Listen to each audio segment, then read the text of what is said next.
Tema renungan firman Tuhan untuk renungan hari ini adalah hari itu dihadapi dengan memberdayakan intergenerasi dengan visi dan nubuatan oleh kuasa Roh Kudus. Ayat Alkitab yang kita baca sesuai bacaan Sabda Bina Umat GPIB hari ini adalah dari Kisah Para Rasul 2 ayat 17 sampai ayat 21 yang berbunyi sebagai berikut. Akan terjadi pada hari-hari terakhir, demikianlah firman Allah, bahwa aku akan mencurahkan rohku ke atas semua manusia, maka anak-anakmu laki-laki dan perempuan akan bernubuat, dan teruna-terunamu akan mendapat penglihatan-penglihatan, dan orang-orangmu yang tua akan mendapat mimpi. Juga ke atas hamba-hambaku laki-laki dan perempuan akan kucurahkan rohku pada hari-hari itu dan mereka akan bernubuat. Aku akan mengadakan mukjizat-mukjizat di atas, di langit dan tanda-tanda ajaib di bawah, di bumi, darah, api dan gumpalan-gumpalan asap.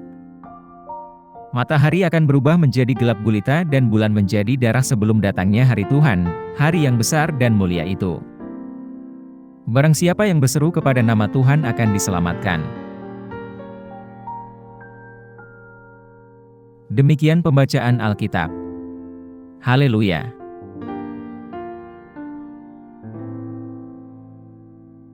Saudara-saudari buah hati Allah, hari ini kita akan merenungkan satu bagian dari Alkitab, yaitu dari Kisah Para Rasul 2, ayat 17 sampai ayat 21, yang menjadi bagian dari khotbah Petrus pada hari Pentakosta, tidak lama setelah kebangkitan dan kenaikan Yesus Kristus.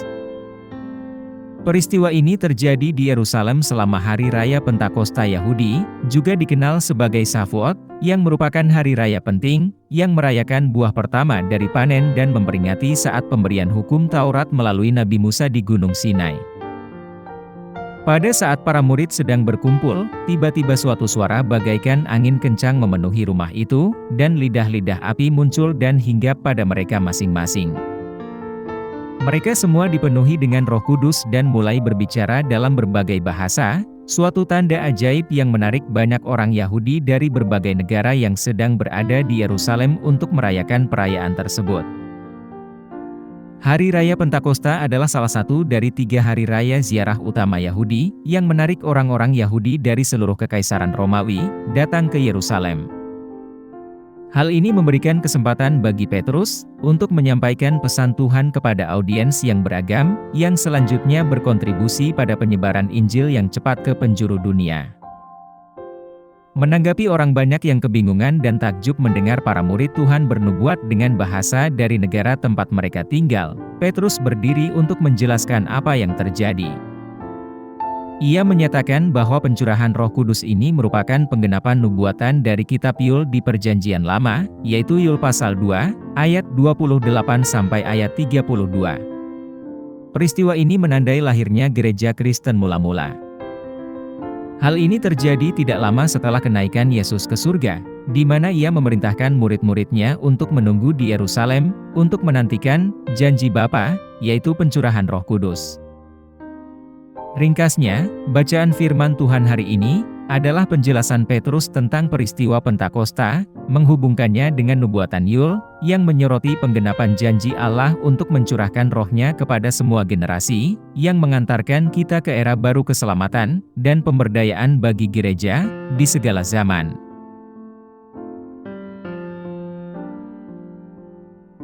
Apa pesan Tuhan untuk kita yang hidup di masa kini?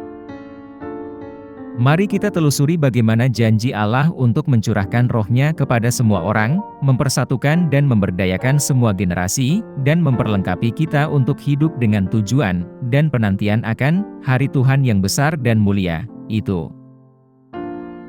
Janji pertama, yaitu pencurahan Roh Kudus yang inklusif. Rasul Petrus mengutip nubuatan Yul, pada hari-hari terakhir, Allah bersabda, "Aku akan mencurahkan rohku kepada semua orang. Putra-putrimu akan bernubuat, orang-orang mudamu akan mendapat penglihatan, orang-orang tuamu akan mendapat mimpi." Pesan Tuhan melalui janji ini. Roh Tuhan tidak dibatasi oleh usia, jenis kelamin, atau status sosial. Tuhan memberdayakan semua orang, baik muda dan tua, pria dan wanita, untuk berperan serta dalam rencana ilahinya. Pencurahan Roh Tuhan yang inklusif ini meruntuhkan hambatan dan memanggil kita untuk menyadari nilai setiap orang percaya dalam tubuh Kristus.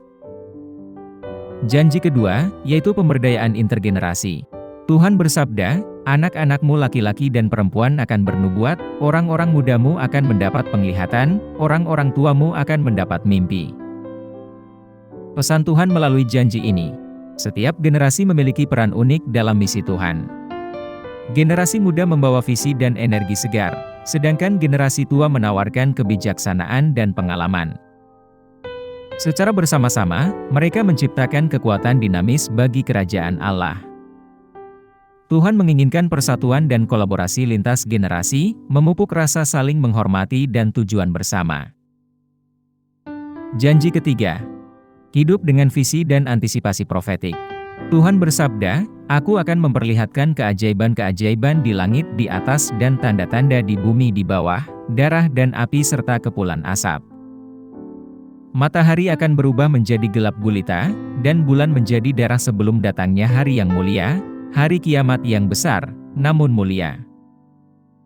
Pesan Tuhan melalui janji ini. Kita hidup di masa pemenuhan janji dan yang semakin singkat. Tanda-tanda zaman mengingatkan kita akan kedatangan Kristus yang sudah dekat. Panggilan kita adalah untuk hidup dengan perspektif kekal, dibimbing oleh Roh Kudus untuk memahami kehendak Tuhan, dan bertindak berdasarkan kehendak itu dengan keberanian dan penuh keyakinan. Apa yang harus kita terapkan dalam kehidupan kita sehari-hari? Pertama, kita harus menumbuhkan budaya doa dan nubuat, yaitu dengan mendorong dan menciptakan ruang untuk berdoa, pelayanan kenabian, dan penegasan rohani dalam komunitas kita. Selenggarakan pertemuan doa intergenerasi, di mana tua dan muda dapat berbagi visi dan impian. Mulailah atau bergabunglah dalam kelompok doa, baik melalui mesbah doa keluarga, maupun di kelompok sel. Lakukan doa syafaat secara teratur, dan carilah karunia roh sebagaimana diuraikan dalam 1 Korintus 12. Kedua, kita harus menumbuhkan bimbingan dan kolaborasi intergenerasi, yaitu dengan membangun program bimbingan yang menghubungkan generasi muda dengan orang percaya yang senior dan berpengalaman. Fasilitasi peluang untuk proyek pelayanan bersama di mana generasi yang berbeda dapat bekerja sama. Implementasikan tindakan ini dengan menciptakan inisiatif pendampingan, atur acara antar generasi, dan promosikan budaya mendengarkan dan belajar satu sama lain. Ketiga, kita harus hidup dengan perspektif kekal, yaitu dengan mendorong gereja untuk berfokus pada hal-hal yang memiliki makna kekal, seperti penginjilan, pemuridan, dan tindakan belas kasih dan keadilan. Bersiaplah untuk kedatangan Kristus kembali dengan menjalani kehidupan yang kudus dan penuh tujuan. Implementasikan tindakan ini dengan terlibat dalam penjangkauan komunitas, membagikan Injil secara teratur, mendukung misi, dan menjadi sukarelawan untuk tujuan keadilan sosial. Renungkan pilihan kehidupan pribadi dan selaraskan dengan nilai-nilai kerajaan. Kesimpulannya, ketika kita merenungkan firman Tuhan hari ini, marilah kita menerima janji luar biasa dari Tuhan, yaitu Roh Kudus yang dicurahkan kepada semua orang. Mari kita kenali karunia dan kontribusi unik dari setiap generasi, bekerja sama untuk memenuhi misi Tuhan. Mari kita menjadi gereja yang berdoa dengan sungguh-sungguh, bernubuat dengan berani, dan hidup dengan fokus yang teguh pada kekekalan. Di hari-hari terakhir ini, mari kita bersatu, diberdayakan oleh Roh, siap menghadapi hari Tuhan yang besar dan mulia itu dengan iman dan tindakan.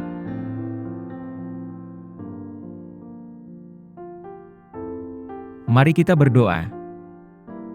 Tuhan Yesus, kami bersyukur atas karunia Roh Kudus-Mu yang dicurahkan kepada semua orang dari berbagai generasi dan di segala tempat. Bantulah kami untuk mewujudkan janji-Mu, untuk memberdayakan dan mengangkat satu sama lain dari generasi ke generasi, dan untuk hidup dengan visi dan urgensi yang bersifat kenabian.